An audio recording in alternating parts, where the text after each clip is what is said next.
Good morning. Verse of the day, Isaiah chapter 40 and verse 31.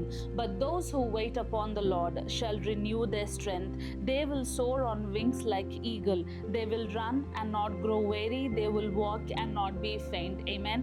చాలా సార్లు మనం ఏమనుకుంటాము అంటే when we are waiting we think God is delaying. మనం కొన్నిసార్లు దేవుని అందు వెయిట్ చేస్తుండగా దేవుడు ఎందుకు మనకు కార్యములు చేయట్లేదు అని మనం అనుకుంటాం. కానీ దేవుని యొక్క వాక్యం మాత్రం ఏం సెలవిస్తుంది అంటే ఇఫ్ యు ఆర్ వెయిటింగ్, దేవుని అందు మీరు వేచి చూస్తున్నట్లయితే దేవుడు ఏమంటున్నాడంటే ఆ వెయిటింగ్ సీజన్లో అంట మీకు నూతనమైన బలమునిస్తున్నాడంట. So I don't know whatever you're waiting for today. Maybe you're waiting for a job, you're waiting for admission in a university, or you're waiting to be married, you're waiting for your children. You could be waiting for anything. కానీ దేవుడు ఏం చేస్తున్నాడంటే మిమ్మల్ని నూతన పరుస్తున్నాడంట, మీకు బలాన్ని దయచేస్తున్నాడంట.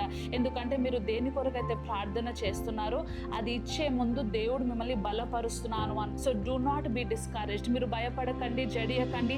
దేవుడు మీ తోడై ఉన్నాడు. తప్పకుండా మీరు ప్రార్థన చేస్తున్నది, మీరు వెయిట్ చేస్తున్నది దేవుడు మీకు సరి అయిన కాలంలో అది ఇచ్చునుగాక అని నేను ప్రార్థన చేస్తున్నాను.